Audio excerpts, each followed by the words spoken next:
Vie sur mesure vous présente le résumé du livre GoPro d'Eric Worre. Le marketing relationnel ne s'improvise pas. Qui est candidat à la réussite doit viser l'excellence et accepter la responsabilité de sa carrière. Eric Worre explique qu'il y a trois catégories de personnes qui se dessinent dans le MLM. Les poseurs, les amateurs et les professionnels.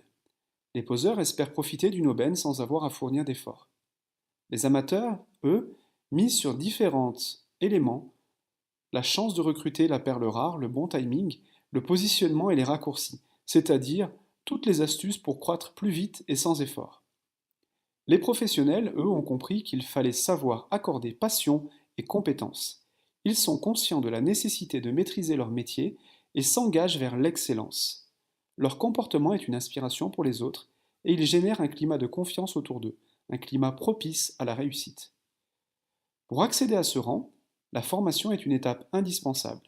L'un des avantages de la profession est que l'apprentissage est peu coûteux et qu'il est possible de commencer à gagner de l'argent en apprenant. Chacun se voit attribuer le même produit et a droit à une même rémunération, l'unique variable étant le professionnel lui-même. La clé de la réussite est d'assumer sa pleine et entière responsabilité en cessant de blâmer les autres. Tout commence et finit par moi, dit le professionnel. Dès lors, tout change et devient possible. Alors que faut-il faire pour être un vrai professionnel du marketing de réseau? 7 compétences. La première compétence, trouver des prospects. Une recherche de prospects en 4 étapes. Coucher son réseau sur papier, notez tous les noms des personnes que vous connaissez. 2. Ajouter le réseau de son réseau. Pour chaque nom, listez les contacts de la personne. 3. Faire de sa liste une liste active en l'allongeant perpétuellement. Nouvelles rencontres via les réseaux sociaux, nouveaux contacts. Certains professionnels se donnent l'objectif de 2 nouveaux noms par jour. 4. Se faire volontairement des nouvelles relations. Tout doit être l'opportunité de créer un lien sincère, bénéfique, à titre personnel et professionnel. Deuxième compétence, l'invitation. Une invitation réussie repose sur 4 principes. Se détacher de ses attentes immédiates, rester soi-même, laisser s'exprimer sa passion et être confiant. N'oubliez pas l'excitation et l'urgence. Par exemple, bonjour, je suis content de vous voir. Je manque de temps, mais il faudrait que je vous parle de... Et puis là, vous parlez de votre affaire. Enfin, de votre affaire, de ce que vous voulez vous proposer. Demandez des nouvelles brièvement, car vous êtes pressé. Lancez l'invitation. 3 approches sont possibles. L'approche directe, j'ai quelque chose à vous proposer. L'approche indirecte qui sollicite un avis, vous me rendriez service en examinant ma situation. L'approche ultra indirecte, à l'occasion de laquelle le prospect est soi-disant sollicité pour amener d'autres prospects. Connaîtriez-vous quelqu'un intéressé par... etc., etc. Puis vous lui proposez l'outil, avec la phrase si je, est-ce que vous? Par exemple, si je vous envoie une vidéo, prendrez-vous le temps de la regarder? Et puis après, vous obtenez un engagement. Par exemple, quand pensez-vous regarder la vidéo? Et vous confirmez cet engagement. Donc, si je vous contacte à tel moment, vous aurez regardé la vidéo. Comme cela, votre prospect a lui-même posé le prochain rendez-vous.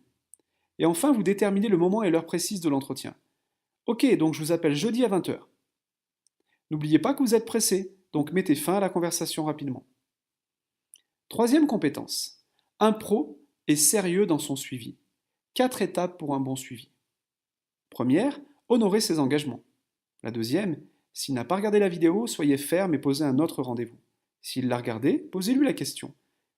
Qu'avez-vous le plus aimé? Sur une échelle de 1 à 10, où se situe votre intérêt pour cette affaire? Troisièmement, soyez patient. En moyenne, 4 à 6 rendez-vous sont nécessaires pour valider. 4. Concentrez les rendez-vous. Cela évite que votre prospect est l'ami du frère du boucher du village voisin qui va lui retourner le cerveau même s'il ne sait pas de quoi il s'agit. Quatrième compétence. Guider le prospect vers la décision finale. À cette étape, le prospect est intéressé par le produit ou le service, mais il ne s'est pas encore décidé. Ayez les bonnes attitudes. Première attitude, ne soyez pas pressé. Vous n'êtes pas chasseur et ce n'est pas une proie. Deuxième attitude, soyez confiant. Vous connaissez votre société et vous savez que vous allez accompagner votre prospect vers sa réussite. Faites-le lui savoir. Troisième attitude, assurez-vous d'avoir accès à votre lien d'enregistrement de parrainage ou votre numéro de distributeur. Une fois les bonnes attitudes prises, les questions vont guider les prospects vers sa décision. Posez-lui la question: qu'avez-vous le plus aimé? Ou toute autre question favorisant une pensée positive. Puis, on proposera à l'interlocuteur d'évaluer son intérêt sur une échelle de 1 à 10. 4 questions concluront l'entretien. La première: combien aimeriez-vous gagner? La deuxième: combien d'heures hebdomadaires pourriez-vous consacrer à cette affaire? 3. Combien de mois pourriez-vous consacrer à cette activité? Enfin 4. Si vous pouviez gagner X euros en X heures par semaine pendant X mois et que je vous montre une méthode simple pour y arriver, seriez-vous prêt à vous engager? S'il est OK, faites son enregistrement tout de suite, c'est important. S'il est incertain dans son comportement, programmez un autre rendez-vous et recommencez le processus. Par contre, j'insiste, s'il est OK pour démarrer, vous faites son enregistrement tout de suite, c'est vraiment important. 5e compétence. Accompagnement du début à la fin. Votre prospect est maintenant votre distributeur. Vous vous devez de l'accompagner, c'est primordial. Cela passe par un plan de match ou dossier de démarrage. Pour ma part, j'utilise le dossier de démarrage dans mon activité MLM et ça fait 90% de la réussite de mes distributeurs et de leurs distributeurs. Premièrement, avec votre distributeur, vous allez définir le pourquoi il a démarré cette activité et vous devez souligner l'importance de cette décision qui va l'amener à changer sa vie. Deuxièmement, fixez des objectifs réalistes en vous appuyant sur 3 préceptes suivants. La personne est seule responsable de son succès ou de ses échecs. Le professionnel est à ses côtés, lui donne les outils et la soutient même si il ne fera pas les choses à sa place. Le professionnel reconnaît qu'il y aura des hauts et des bas, qu'il s'agit d'un processus normal et demande comment le distributeur veut être aidé dans les moments difficiles. 3. Le professionnel établit une liste de contrôles répertoriant tout ce dont le distributeur va avoir besoin. 4. Défiez votre distributeur à obtenir des résultats rapides tout en lui donnant les clés pour y arriver. Ça lui donnera une dynamique. 5.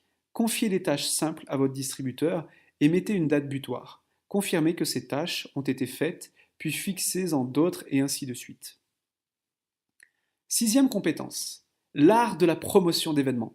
Les événements sont les outils les plus efficaces vers la réussite de votre équipe. Ils rassemblent tout le monde dans une émulsion d'énergie positive, loin du quotidien grisâtre. C'est lors de ces événements que les participants confortent leur choix, se fixent des objectifs et trouvent la force de poursuivre dans cette voie. Ce phénomène positif s'explique par la notion de preuve sociale. Les événements permettent de montrer par les témoignages et les échanges qu'une réussite est possible et que plusieurs personnes s'engagent ensemble dans cette voie. Le sentiment d'appartenance à une communauté joue le rôle de réconfort et de validation des décisions.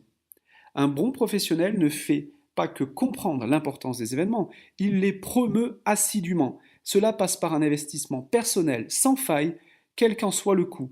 Ensuite, il peut convaincre les membres de ses équipes d'y prendre part et fixe l'objectif d'accroître systématiquement leur nombre.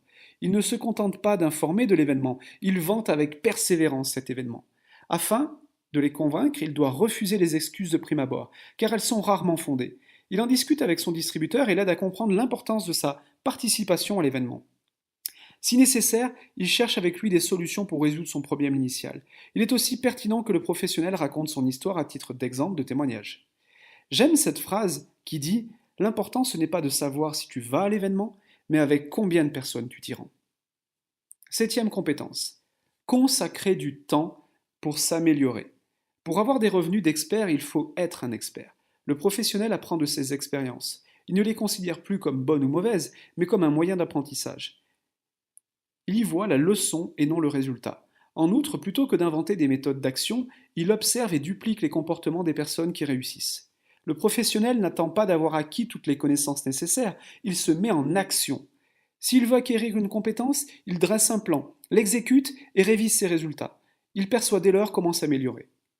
L'entourage tient également son rôle, comme l'explique la loi de l'association. Elle affirme qu'un individu représente la moyenne des 5 personnes les plus proches de lui, c'est-à-dire qu'il agit, pense, parle et gagne comme elle. Le professionnel limite les interactions avec les personnes négatives, néfastes et se tourne vers des modèles.